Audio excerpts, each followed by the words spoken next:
कोयले की मार पर सरकार का वार, राज्यों से करेगी वसूली।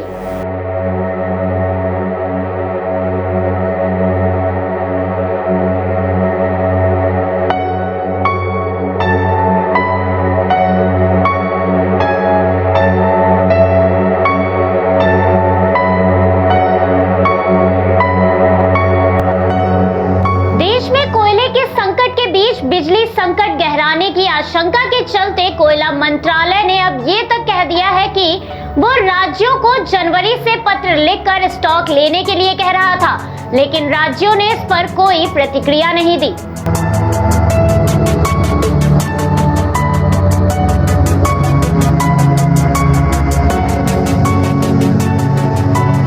देश में कोयले की मार से बिजली का संकट गहराता जा रहा है, लेकिन अब इस मामले ने दिलचस्प मोड़ ले लिया है। ये समस्या अब जंग में बदल चुकी है, जो राज्य सरकारों और केंद्र के बीच की है। जहां एक और राज्य सरकारें कोयले का स्टॉक खत्म होने पर बवाल मचाती दिख रही हैं, तो वहीं अब केंद्र ने बताया है कि राज्यों के पास कोल इंडिया का करीब 20,000 करोड़ रुपए बकाया है। कर्नाटक, मध्य प्रदेश, महाराष्ट्र, राजस्थान, तमिलनाडु और पश्चिम बंगाल बड़े डिफॉल्टर हैं, जिसमें कोयला मंत्रालय ने 4 राज्यों उत्तर प्रदेश, महाराष्ट्र, तमिलनाडु, राजस्थान को पत्र लिखकर बकाया अदा करने को कहा है। इतना ही नहीं, कोयला मंत्रालय का कहना है उसने पहले ही राज्यों को पत्र लिखकर कोयला स्टॉक की जानकारी मांगी थी, लेकिन तब राज्यों ने इस पर कोई प्रतिक्रिया नहीं दी। वहीं इसके बावजूद भी कोयले की आपूर्ति की गई। कोयला मंत्रालय ने बताया है कि झारखंड, राजस्थान और पश्चिम बंगाल के पास भी कोयले की खदानें हैं, लेकिन इन राज्यों ने बहुत कम मात्रा में खनन किया या फिर किया ही नहीं। कोयला मंत्रालय का कहना है राज्यों द्वारा कोयले का खनन ना करने और कोल इंडिया से कोयला ना लेने के कारण भी बिजली संकट गहराने की स्थिति बनी है। साथ ही कोयले का ज्यादा स्टॉक नहीं रखा जा सकता, क्योंकि आग लगने का खतरा रहता है। कोयला मंत्रालय के इस बयान के बाद भी राज्य सरकारें कोयला स्टॉक कम होने की बात करते दिख रही हैं, और साथ ही कई राज्यों में बिजली कटौती भी की जा रही है, तो कहीं इसकी तैयारी कर ली गई है।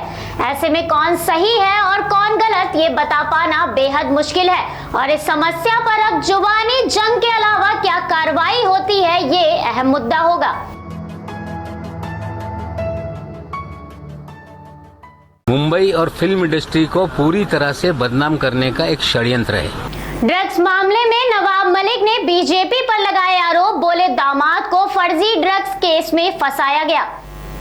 ड्रग्स मामले में अब नवाब मलिक और एनसीबी आमने सामने आ गए हैं। वहीं नवाब मलिक बीजेपी पर आरोप लगाते हुए हमला बोलते भी दिख रहे हैं, जिसमें मलिक का कहना है कि बीजेपी के इशारे पर यह फर्जीवाड़ा हो रहा है और उनके दामाद को बदनाम किया जा रहा है। नवाब मलिक ने आरोप लगाया है कि उनके दामाद समीर खान को बीजेपी के इशारे पर फर्जी ड्रग्स केस में फंसाया गया है। एनसीबी को उनके पास से कोई प्रतिबंधित नशीला पदार्थ नहीं मिला था।